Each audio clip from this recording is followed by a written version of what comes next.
there's this research about speaking to your plants and how that really does help them. And I've experimented with my fiddle leaf fig in the living room, Mhm. like not looking so great.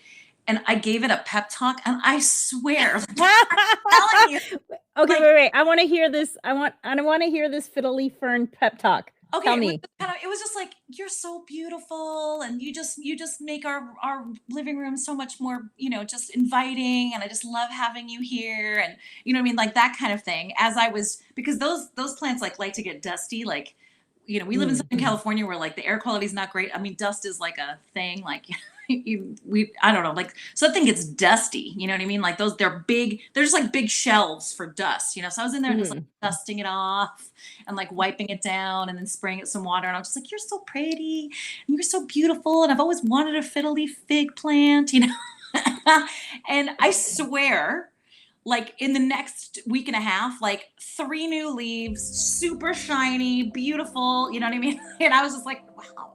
And that was like one pep talk. I don't even do it every day, but when I do it, That's when I so great. I love do it, that. I swear, like that plant is so happy. I hope you can hear me.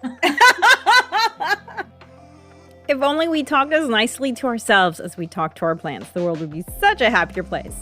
Well, today on the Harness the Power of Planning podcast, we are going to talk about creating an evening ritual to increase your sleep hygiene. We'll talk about what sleep hygiene is on the podcast and have a calmer morning. And we're also going to talk about a fascinating thing that we just learned this week called the doorway effect, which is a great way to help cancel out negativity in your life. The doorway effect itself is not a new idea, but this method of using it to your benefit is fascinating and not something I've ever seen before. So get ready for the Harness the Power of Planning podcast starting now. Hey, everyone. Hi. Hello. Welcome back to our Thursday chat, 9:30 a.m. Pacific, 12:30 p.m. Eastern. We're here every day. I'm Natascha. I'm Alegre. And Not here together, every day, every Thursday. did I say every day? Wow. You did, but I'm sure it was fine. I Every Thursday, weekly, not daily. Sorry. Yeah. Maybe someday when we get sponsored by Fitbit, my favorite thing Yeah. ever, then we can be every day.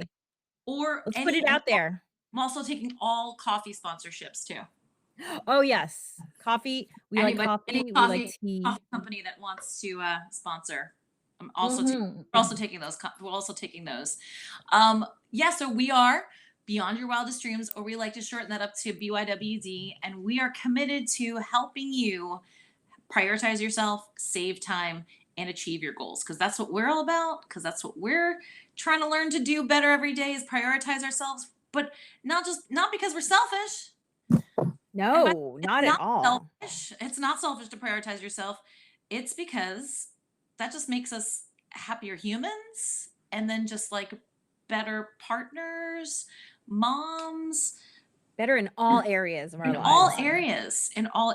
Yeah. I'm today as one of those. I know I've talked before about the every 2 months or so, my friend and I go and get a mani-pedi. Well, that's happening later today, and we're both excited because both our kids are, both of us have kids now back in school this week, and we're like, yes, we can do this again, because we essentially didn't do it through the summer, and it's more so about, yes, there's some self-care, but it's also like having that girl time, that friend time, that together time, that place time we can get to really catch up and things, because I can go a long time without a mani-pedi, and I'm not super motivated to go on my own unless event or some kind of thing. I'm going to go on a beach vacation, and I want, so I'm kind of lazy in that way, or at least that's not like a huge priority. It's just not your priority. It's not my priority. Yeah. I have friends who do it very regularly. Cool. Awesome. But for her and I, yes, it's a way to like kind of pamper ourselves a little bit, but more, she and I are always, she's like, this is more about you and me get together. And right. It's your quality time with her. Self-care and prioritizing. Because something else came up for this afternoon, and I said it, because, we had this on the books. And a little recap on why this works for us. I know this is almost like, because I'm already on the topic, I'm just going to put this in.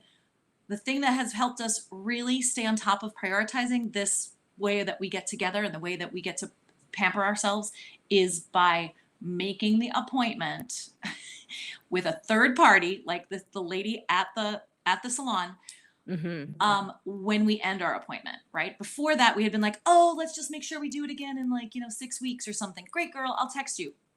It literally never, it had 4 or 5 months would go by. And we're like, we never did that. So that's a little hack. Involve someone outside of the two of you. Yeah. And also And in do the it. productivity world, we call that fixing, right? You're fixing this priority as a date and a time in your Right. calendar, and it's Exactly. much more likely to happen when you fix it. Absolutely. And then if I have to, like, in order for me to move that, I have to call, cancel, that sort of thing, Mhm. as opposed to she and I just going like, when we have time. Because guess what? You won't find that time, right? We've talked about that many times before where like you've really got to go ahead and schedule it, fix it in, make it an anchor. I don't know, Mhm. anchor it in there, and then work around it. So that was game changing. We actually now do now we actually do this now about 4 times a year, essentially, at minimum 4 times a year, sometimes more, but at minimum 4 times a year we do this, and it's really great. It's super, and she and I. Well, and what I love about the story too is that you've also kind of automated Hmm. this appointment by getting into the habit of saying, "Okay, let's do the next one. Let's do the Yeah, next one." right then we book it right then. And the lady, now the receptionist there, laughs at us because she knows she knows that we're gonna go scrolling through our thing, and anchor it down. She kind of laughs at us because we're always like, ain't gonna happen if we don't plan that now. I know this Does is she an laugh at you or does she thank you because she knows she knows. money will be coming in? Yeah, I mean, she's always just got a little smirk, because like I'm sure she has clients that come every week, and we're like 2 months from now we'll be back. You know what I mean? So probably like, I see, I okay, see. thanks, ladies. I guess Um, but yeah, of course she's a lovely person, but she's always kind of like a little smirky, like, okay, 2 months, I'll see you in 2 months. So You yeah, and your raggedy nails. right. Seriously, oh My my god, nails are so raggedy because I like to garden, so I never get I did.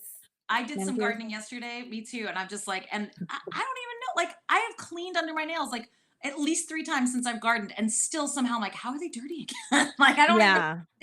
I'm like, what did I do? Like, there's just like new dirt appearing. I did some repotting of some plants yesterday, um, because I was, avoiding doing something else. Hey, Anywho, well, but gardening is self-care too. There's so much research on how good it is for our mental health. Just even like the microbiome or inside the dirt when it mm, touches our skin has been shown to be yes. good for Oh, us. for real. Yeah, Yeah. that's amazing. For sure. Like, and even just, I'm not even like gardening. I'm just like talking about repotting some plants. And then, there's this research about speaking to your plants and how that really does help them. And I've experimented with my fiddle leaf fig in the living room, Mhm. like not looking so great. And I gave it a pep talk, and I swear, like, telling you, Okay, like, wait. I wanna hear this fiddle leaf fern pep talk. okay, Tell me. it was just like, you're so beautiful, and you just make our living room so much more, just inviting, and I just love having you here, and you know what I mean, like that kind of thing. As I was, because those plants like to get dusty, like, we live in Mm. Southern California where like the air quality is not great. I mean, dust is like a thing, like I don't know, like, so that thing gets dusty, you know what I mean? Like, they're big, they're just like big shelves for dust, so I was in there and just like Mhm. dusting it off and like wiping it down and then spraying it some water. And I was just like, you're so pretty and you're so beautiful. And I've always wanted a fiddle leaf fig plant. And I swear, like in the next week and a half, like 3 new leaves, super shiny, beautiful. You know what I mean? And I was just like, wow. And that was like one pep talk. I don't even do it every day, but when I do it, when That's I so great. I love do it, that. I swear, like that plant is so happy. I hope you can hear me. Consider this your pep talk. um, yeah, I'm telling you, like, it's wild. It's wild. Wow, love makes things happy and grow. Mhm.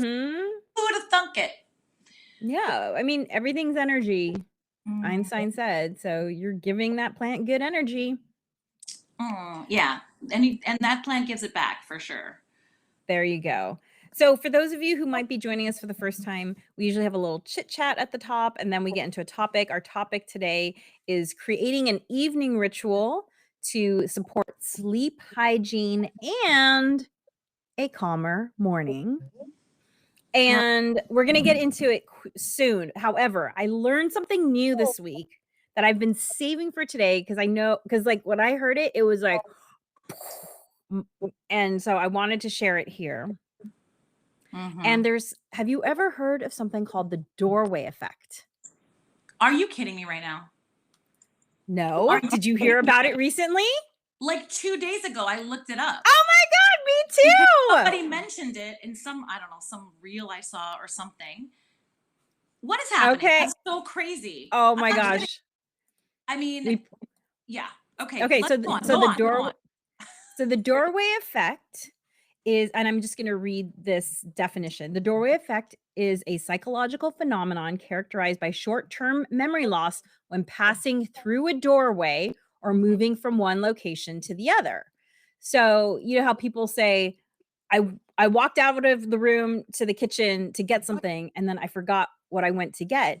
All the The time. doorway effect can be partially responsible for this. All the time. All the time. However, the other thing I heard was a way to use the doorway effect to your benefit. Did you see this too? Yes. This is the whole reason. My God. This is the whole reason I looked it up, because they were saying use it. What is happening? This is crazy. We're so aligned. For real. So go ahead. The flip side of this, how can you use this to your advantage? Like, where's the flip side of this? Yeah, the flip side of this. And this is something the video I saw had Michael Phelps talking about it.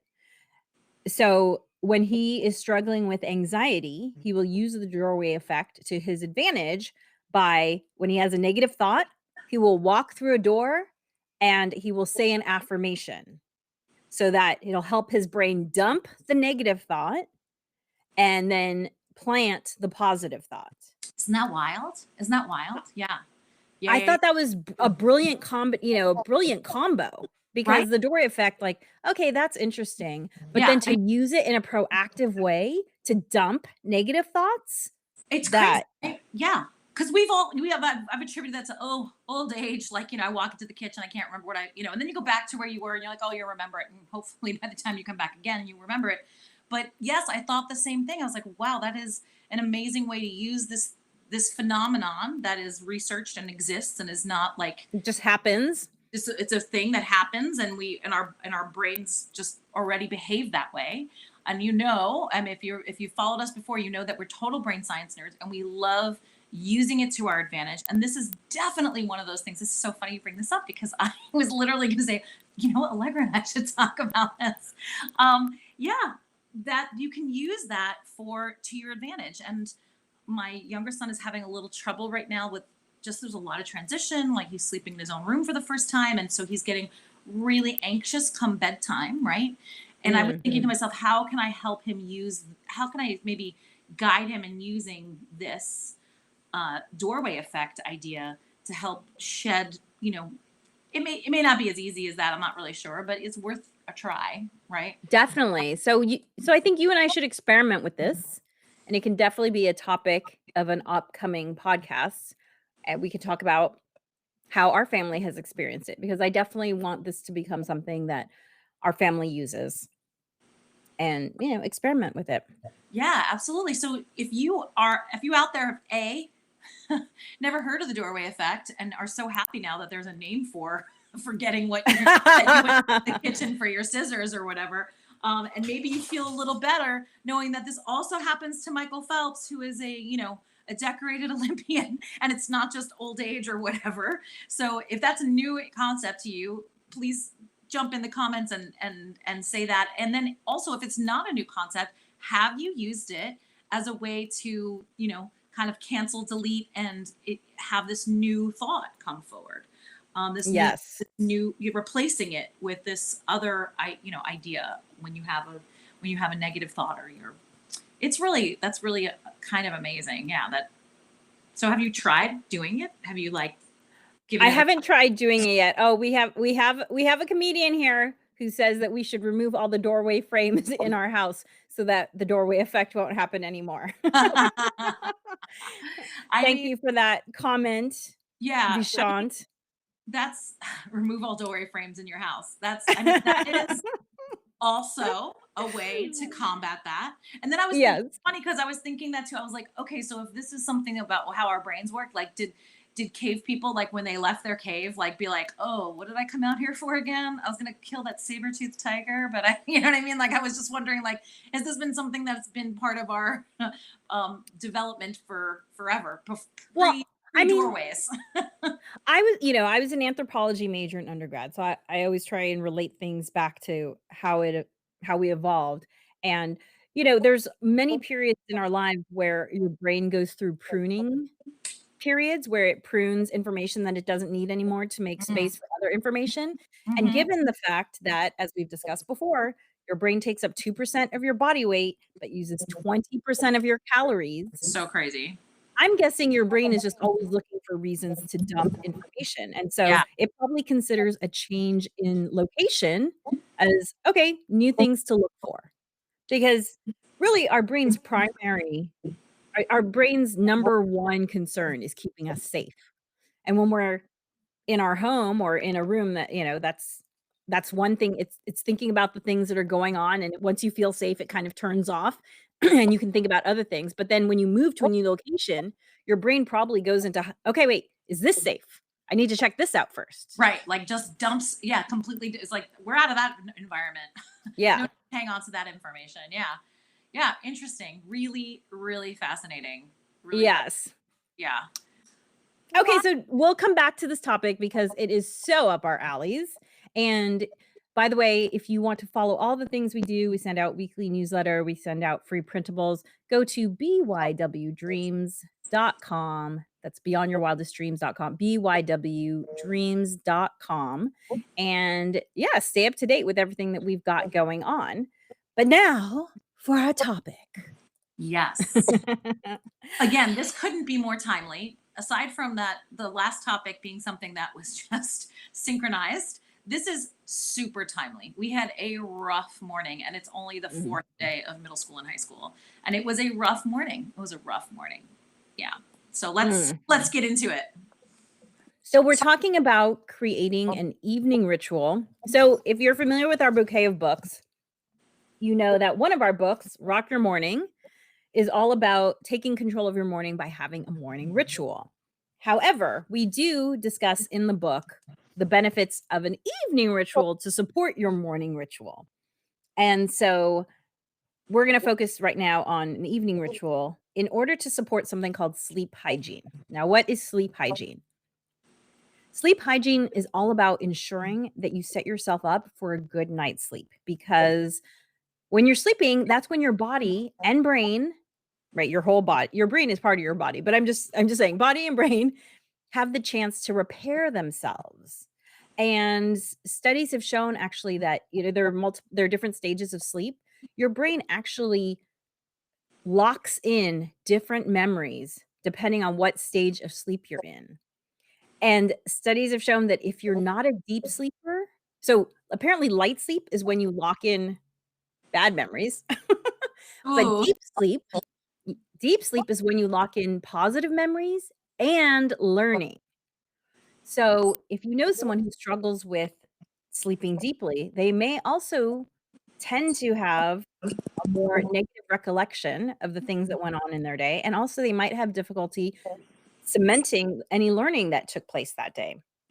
So, they talk about how important it is to really ensure that your sleep is going to be good by having a ritual that prepares you for sleep. Okay, so what can some of the things be in your evening ritual to do that? Well, one of them is something we talk about all the time, which is making your bed. Mhm.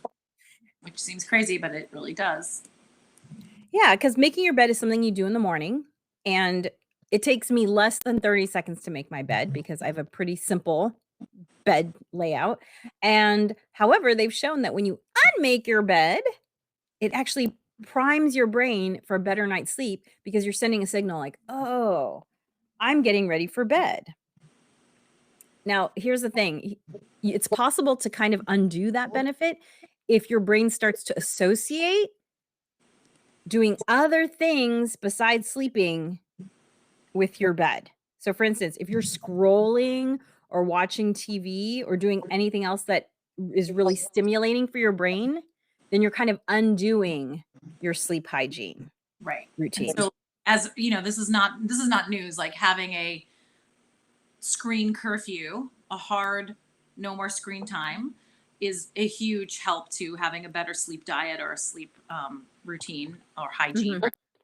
Uh, Especially the blue light situation, right? Which helps, which inhibits the release of melatonin and doesn't help you have a good night's sleep. So for sure, not having screens in your room, right? Not having a television in your room, or and not having, your phone or your iPad or whatever in bed with you. My kids, they have watches, but those get charged outside of their rooms because I don't want them to be tempted to get on and, like, Yes. wake up and text a friend or what. I mean, they're not going to be doing that at midnight, but who knows? Like, I just don't want them to be tempted to do that. I struggle with that. I struggle with making sure I don't have a screen near me. I experimented this summer, with charging the phone in a completely different part of the room, like a way far away from my bed, Mhm. because I've made the excuse to myself before. I'm like, oh, I really like to have some kind of meditation track or sleep, binaural beats to help me fall asleep, that kind of thing. And I've gotten myself into the habit of listening to something as I fall asleep, but I have lied to myself and saying, oh, I'm just going to go look up this little YouTube video that I've used before that has helped me fall asleep, and put that on and then use that to fall asleep. And next thing I know, I'm in shorts and I'm whoop, whoop, whoop. So, like, that Mhm. has, you know, um, when I keep my phone charging way far away from my bed, well, like either in the bathroom or like just the other side of the bedroom, essentially, lo and behold, I'm able to go to sleep. And I just use these Bluetooth headphone eye mask thing, which is like my favorite thing on the planet. Um, So your you phone can be outside of the room, but you Yeah, can have your thing playing. these things are amazing. It's $20. It's a full eye mask. I'm very light sensitive too. So, like, if I don't have an eye mask on, I wake up at the first little sliver of light that permeates the room. So I'd be sleeping with an eye mask regardless. But they also have these flat, comfortable Bluetooth speakers. And I'm sure it's probably not great to be sleeping with Bluetooth speakers next to your head, but way more comfortable. I was doing AirPods at one point, which is a horrible idea because your ears are not meant to do that, for that long a period of time. And it's super comfortable and it works really, really well. I still get to have that in my ear. Still get to have those binaural beats, which help me fall asleep. And I don't need to have the phone in my face, which doesn't help. Which, like, Yeah. literally keeps me awake. Like, it's not even like, oh, you get bad sleep. Like, I will stay awake way longer than if I just close my eyes, and put that screen far, far away. I'm asleep quickly. If I have the screen in my face, it could be hours. So try to turn off your devices, not expose yourself to a screen at least 60 minutes before bedtime, if not longer, but at least 60 minutes to allow your eyes time to adjust to the natural light around it. Mm-hmm. So that's one part of sleep hygiene. Making your bed is another part of sleep hygiene. Another thing is some of us need a longer wind down period than just, "Oh, I'm going to bed." Right. So for me, personally, I am not someone who needs a long wind down period. However, I will say that I have noticed that my sleep is better when I do have a longer wind down period. So I sleep well without a wind down period, but I did start doing this thing where when I'm doing my nighttime skincare, I play some ambient music and I light a candle. And I have found that the ritual of the candle and the music, it just calms me down even more so that when I do get into bed, I'm just out and I'm sleeping deeply so much faster. So even if you're not someone who needs a long sleep ritual in order to get to sleep, you might want to experiment with a slightly longer sleep ritual and see if you're getting better quality sleep because better quality sleep has also been correlated with better cognitive health because, as we mentioned, that's when your brain's repairing yourself. And this is so important if you are, especially if you are a, perimenopausal, postmenopausal woman, because there are a lot of cognitive decline issues associated with the change in hormones. And if you're experiencing it, then you know that sometimes those changing hormones affect your sleep. And so you really need to do everything in your power to make sure that you're sleeping well so that your brain has time to repair itself.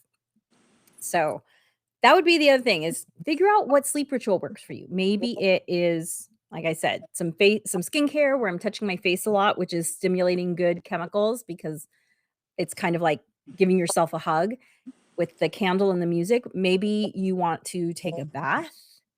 Maybe you want to do some light yoga or stretching, or I've also been doing more muscle hooking, rolling, that kind of thing, because my muscles have been getting tighter as I'm older, and just having those be more relaxed makes me more relaxed. So these are all the things that you can do to ensure your sleep hygiene at night. Yeah, very helpful.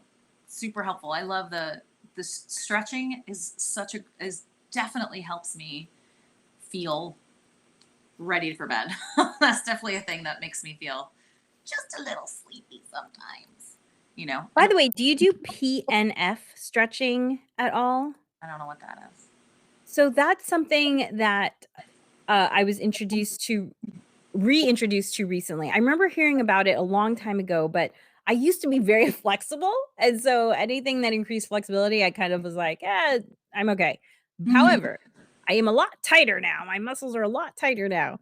So now I'm paying attention to all these things because I'm Right. like, oh, Right. I need it now. So PNF stretching, just type it in: P as in Paul, N as in Nancy, F as in Frank. It's a method of stretching where you activate all the muscles surrounding the muscle you wanna stretch, and Okay. I haven't gone deep into the physiology of it, but apparently when you do that, it actually loosens the muscle, and then you stretch further, and I'm not kidding. Ooh, I was getting 4 inches deeper into a stretch no way. within the span of a minute from just doing this PNF stretching. Yeah, Oh, I was like, this is you know what I love? I love counterintuitive wisdom. Where you're like, why would I stretch better by activating my muscles? Like, I don't know, but it works. interesting. So, So like, so basically putting the muscles around it in an active position yeah, or so okay, Mhm. so I was stretching my hamstring. So I'm lying on my back, right? My leg is up. I have my hands clasped behind my hamstring, and I'm trying to pull my knee as close to my face as possible. And usually I do that kind of loose. And so my leg might even be like a little bit bent. Well, in this stretch, the instructor said, straighten your leg, flex your foot, Mhm. have your toes pointing as aggressively towards your face as possible, flex your quads, tighten everything in your leg. It's kind of like, when they say relax your face and they say relax first, scrunch up your face Yes. really, really, Yeah. really tight and then relax it. Yeah, It's kind of totally. like that. It's kind of like that. Yes. Okay, that sounds familiar. I think that I did have like a stretch therapy session with a Mhm. amazing dancer friend of mine who's also you know, stretching physiology expert, and she was doing that. I didn't realize that's what it had a name for, but she was having me, go ahead and activate other muscle groups while she was physically stretching me. And amazing session. She was great. Uh Yeah, it's yeah, called proprioceptive neuromuscular facilitation, PNF. PNF. Yeah, we'll be calling it PNF. Yeah, Um, and I cool. was shocked at how deep I went into the stretch and how quickly I went into it. So, okay, some other tips, and this is from our book, Rock Your Morning. This is from the chapter on creating a morning ritual to help set you up for success for your morning ritual, right? So, if possible, pack up anything that you might need for the next day and put it by the door. Because the thing is if you have in your brain like, "Oh, I need to go to that meeting and I need to be sure to grab the handouts on the whiteboard," that little bit of that thought is just gonna be in your brain all night long, spinning, so you don't forget it. So better to just do it and close that tab and know that it's by the front door. And this is actually something I'm really actively working with my kiddo, is to not touch her backpack in the morning because she knows she's already packed it all up the night before and it's done. And I'm really trying to get that habit down because otherwise then you're like, "Wait, where's that thing?" And you're supposed to be spending time getting dressed and feeling calm, but you're too focused on whatever the thing is that you can't stop thinking about. So, Right. 100%. Yep. There's a marked difference, huge difference when I make sure that all the things that's ready for them, or they've done all the things that they need to have ready for the morning, as opposed to, scrambling for it in the morning. I mean, huge difference between mhm. how our morning unfolds. And Yeah. so that can include putting things you need by the door, that can be include prepping your coffee or maybe prepping a lunch for yourself to take the next day and just grab it from the fridge rather than having to get Mhm. it together in the morning. And that can also include picking out your clothes, Yes. which is something that I'm having my daughter do Yeah. with school. One of them's really into it. One of them is like, "I'll just do it in the morning." But guess what? He's the one who's the most tired. He's the one who drags his butt getting out of the bed. So he's the one. The other one is ready and has actually just been doing that on his own for a year at least already. But the other one is he did it for like the first 2 days of school, but did not Mhm. this morning. It just yeah. So just getting into that habit and Saves um so much time. if you listen to I think it was not last week's episode but the one before, the Thursday before, where we talk about like daily trackers or weekly trackers or that kind of thing. um we uh we suggest, I talked about the trackers that I use for my kids, and I did a preliminary one for this week just to see the things that I put on there, to see what gets tracked, and Mhm. also to see where I was kind of joking 2 weeks ago, just saying, "Oh, I put it all on one tracker now. I used to have an upstairs tracker and a downstairs tracker, and it looks Right. like I'm going to have to go back to that." So I didn't Mm. laminate my tracker this time yet because I was like, "There's going to be changes. There's going to be things that I'm going to switch around and prioritize. Oh, these are things that they're already doing. I don't even have to put a tracker on that. But oh my goodness, this other thing that I'm finding myself asking about every morning needs to get Right. on there." So I've been putting notes on it and so forth. And it looks like I'm going to have to split up the tracker like I did when they were like in early elementary school, which was like, there was a very simple one that was like, "Don't go downstairs until you have, done these things." Right. Mhm. And it looks like I'm going to have to do that. So I'm just kind of shifting things around a little bit and making sure that, that some evening things that happen upstairs need to get tracked, whereas I had them on the tracker downstairs. And guess what? They get missed. And one of those is Right. putting out your clothes the night before. That needs to be upstairs. That needs to be up where the clothes be Right, put where the clothes out. are. Yeah. So, and so feel free to pivot, see what works, what doesn't work, things that, need some adjusting, of course. And that is why I won't be laminating anything for probably another week. So when I've made this change, splitting up the trackers to upstairs, downstairs, we'll see how that goes next week. And then after that, hopefully I'll get to laminate and we'll switch over to dry erase no markers. Yeah. Yeah. So, And there's experimentation coming up with your whatever evening ritual supports your sleep hygiene and your calm morning. There's gonna be experimentation on your part. What works for you, what doesn't work for you, mhm. what's essential versus what's nice to have. Because there are nights when I stay out late doing a comedy something, and I don't get to do my music and candle skincare routine. Mhm. But that's not a must, that's a nice to have, Yeah. although Yeah. I feel like it's starting to become a must, but anyway, I don't do that many nights a week, so and Nice. then another idea is journal writing, and writing about both the positive and negative experiences of the day or maybe something you've learned that you wanna process. For instance, when I heard about the doorway effect, I wrote it down immediately because I knew it was something I wanted to keep, and, brain science shows that when you write something down, you're much more likely to remember it because there's this connection between your hand and your brain. So, it's a great way to process things. If there's something that is bugging you about the day, get it into your journal so that you're not lying there stewing in bed. Get it Oh, out so that yeah. you can relax. That is a huge, that's a huge asset to like not have something stewing. Oh my goodness. That's Mhm. a great tip. Hmm.